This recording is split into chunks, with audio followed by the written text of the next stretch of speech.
Okay, here we go with 17 through 32. Um, Baltimore Ravens at 17. I know they're only 3-3, but they've just been too inconsistent this year. I had Lamar for an early MVP candidate, but with the lack of help he's got at receiver, I don't know how he's going to do it. Uh, their defense is solid.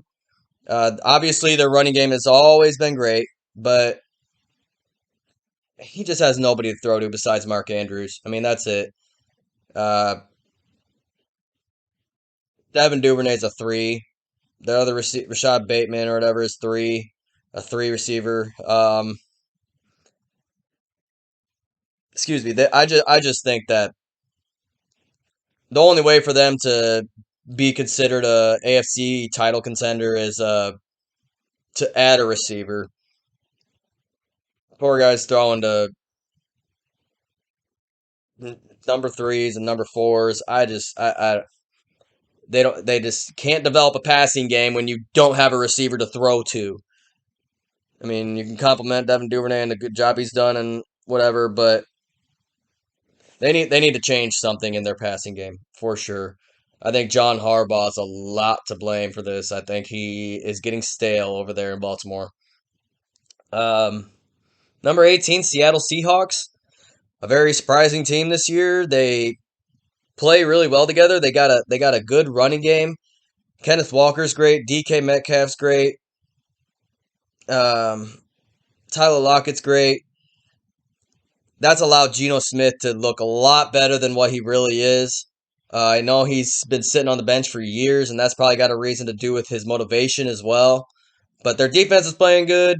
They just held the Cardinals to 9 points, and their running game's really good. And then when you got top end receivers, it's easy. There's no pressure. Everyone supposedly wanted Russ gone. He was toxic for the locker room, so um, it was really set up for success for Geno Smith. I'm really impressed with them. I really like watching a team like that, but I don't think the quarterback can take them over the top. That's why I got them at 18. Number 19, this will probably fall back down. Indianapolis Colts. Uh, they had both their running backs out last game, and Matt Ryan performed really well. He had great stats, throwing well over 300 yards, no interceptions, but he was forced to throw 58 times. You're going to put up pretty decent numbers if you're throwing 58 times. Now, he didn't make any crucial mistakes, so I'll give him that, but he needs to do that every week. And if Jonathan Taylor comes back healthy and your line can block, then kind of move back. But last game I saw, Jonathan Taylor run 20 rushes for 40 yards. That's 2 yards a carry. So something's going on with their running game. Stick to what's working. This has been their best game all year. Um, I fully expected Jacksonville to beat them. They are a better team, but being in Indy, and I don't think Jacksonville is ready for them to pass 58 times. Um, so I got the Colts at 19. Number 20, I got the Los Angeles Rams. Uh, they beat the Panthers 24-10. First week they've looked like they knew what they were doing in like 3 weeks. They have one weapon, and that's Cooper Kupp. And that's it. Their running game is gone. Allen Robinson made a difference last year, but last game, excuse me. But all year he's been absent. If they can get Allen Robinson rolling, might be a different answer. Might be a different team. But they were playing the Panthers, bottom of the barrel team. I mean, a lot of middle of the pack teams have already, a couple of middle of the pack teams have already beat the Rams, and I just don't think they're the same without Von Miller or OBJ. Uh, I got them right about where they were last week. That win did not have me move them at all. 21, I got the Denver Broncos losing the game to the Chargers by a muffed punt and bad calls. It's the first game all year I've said that. I'm not an excuse maker for my team whatsoever. If we look like crap, we look like crap. This was the first game where we actually moved the ball in the first quarter for a little bit and then kind of resorted back to what we've been doing on offense. That might be a reason why we lost, but main reasons are the absolute bullcrap penalties that were called. Go back and watch the pass interferences. Go back and watch the roughing the passer card on the Broncos. You would agree with me. Their defense is number one. Not, at least number one in pass. They held Austin Eckler in check. If it wasn't for a muff putt, they probably would have tied the Chargers. And I would not have the Broncos even this high if it wasn't for their defense. I'd probably have them in the lower 20s if their defense was just a solid defense, but they're great. And if the Broncos can do anything this year, at least they got a defense. But I'm pretty much done with my Broncos. I mean, obviously I'll pay attention to them, but I've lost like about 75% of my hope for sure. Number 22, I got the Pittsburgh Steelers. They just beat the Tampa Bay Bucks, and Mitch Trubisky came in relief. Trubisky played well, and Kenny Pickett played well. They had leads when both players were in. I think this is a underdog team for sure. They got that underdog mentality right now because they started out 1-4. Tomlin's never had a losing record. Kenny Pickett's a great fit for this team. The way he plays, and 4 years at Pitt. I explain it every week. I love that fit. I do not see them having a losing record. Bare minimum, I see them winning 9 games. Bare minimum. I think they're going to go on a streak here and win a lot of their next games coming up.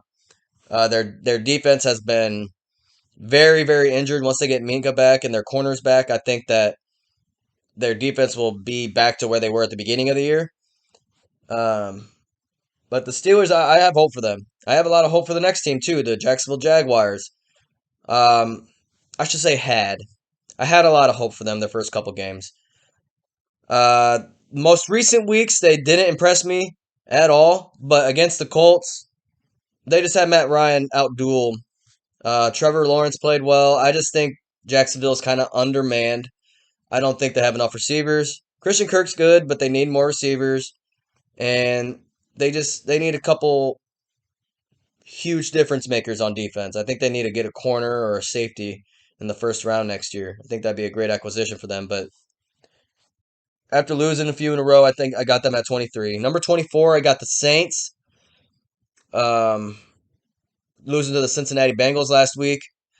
The Saints are a great team. I say it week in and out, but their quarterback position is what holds them back. Andy Dalton is not a good starting quarterback anymore. He's a backup. No matter what you say, Taysom Hill is an X-factor guy. He'll have a great game one week, and then the next week he's completely shut out, or they don't even give him opportunities. Chris Olave and Michael Thomas were out as well. I think that probably would have made a difference in the game. Marcus Lattimore was out, their top corner. So once they get a lot more healthy, I think they'll be a lot better. But they still need to get a better quarterback in order for them to make any kind of playoff push. Next up, I got the Cleveland Browns at 25. After getting shellacked by the Patriots. I think they should have beat the Chargers 2 weeks ago, but against the Patriots, they just... Like I said from the beginning about Brissett, he cannot play from behind. They're a team that they're like Tennessee. They need to establish a lead and establish a ground game and play time possession. That's their key to victory. And I think Stefanski gets too cute sometimes. I think that he calls plays that are unnecessary. So I think the Browns could be a lot higher, but 38-15 to the Patriots, who are barely even a top 10 team, they got to step up their game. I think they'll move up, but Brissett is just a backup that's a okay starter. 26, I got the Arizona Cardinals. I'm probably a lot lower on them than a lot of people just because I do watch a lot of Arizona, and I am a Kyler fan, and I criticize them because Cliff Kingsbury does not have Kyler where he should be mentally when it comes to going through his reads and dipping out of the pocket before he even needs to. 9 points. He scored 9 points against the Seahawks. The Broncos scored 16 points, 16 points against the Seahawks. I mean, Arizona's cooked. But they got DeAndre Hopkins coming back. We'll see. They had a great chemistry last year. They could go for a run. But, like, right now, they do not look good. Number 27, I got the Chicago Bears. It seems like it's just Justin Fields and then everybody else. A lot of people are saying that Justin Fields is inaccurate, but a lot of the times the offensive line is playing like trash and they don't let him have any time and he's rushing out of the pocket and he has inaccurate passes because of that. I saw way more drops and mistakes by receivers against Washington last week than I did mistakes that Justin Fields made. Chicago Bears, as long as I've known them, just set their quarterbacks up to fail. The only time they had a relatively good offense when they had Brandon Marshall and Jay Cutler. But that's all they had then. They didn't expand outside of that at all. And their management and their GM situation is just it's probably the worst in the league, in my opinion. 28 got Houston Texans. Only reason they're not at the bottom of the league is because of Lovie Smith. They have the worst roster by far, but they're being coached up and they're playing in every game. I respect that, but they still are a bottom 5 team. 29, I got the Detroit Lions. Probably should be a little lower, but I think Jameson Williams is going to be coming back here soon. DeAndre Swift will be coming back here soon. And Amon-Ra will be playing alongside Jameson Williams. I think the offense is going to be back to at least a top 5 offense. Their defense, though, is a huge liability. Their pass defense has been the worst in the league since I've known them. The only good corner I can name in their entire history is Dre Bly. And he was a corner that, what got burnt a lot but made big plays, kind of like Trayvon Diggs. But the Lions are overall screwed until they pick up some people in their secondary. Their offense is set. You don't need any more weapons on offense. Keep it how it is. If you do anything with your offense, get a new quarterback. But other than that, if you're not going to do that, just work on your defense. Number 30, I got the Las Vegas Raiders. Their defense, they're one of those teams that's just, they find ways to lose. Their defense is really bad. Their secondary is almost as bad as Detroit's. And the only reason I have them this low is because their expectations were to win, were to be a competitor, and would be in a wild card position. And they're a total liability on offense or defense, and their offense is good one week, and then next week they're shut out. Or the next week they score a bunch of points in the first half, and then they're completely shut out in the second half. Their offense is extremely inconsistent. They're talented. They got Josh Jacobs, Devontae Adams, Darren Waller. But how many of the games have they involved all three? Maybe like one in their only win? Maybe the last game they did too, but against the Chiefs. But I think this is a little low for the Raiders, to be honest. But they just look like they're destined to lose this year. That's just my opinion. Number 31, I got the Commanders.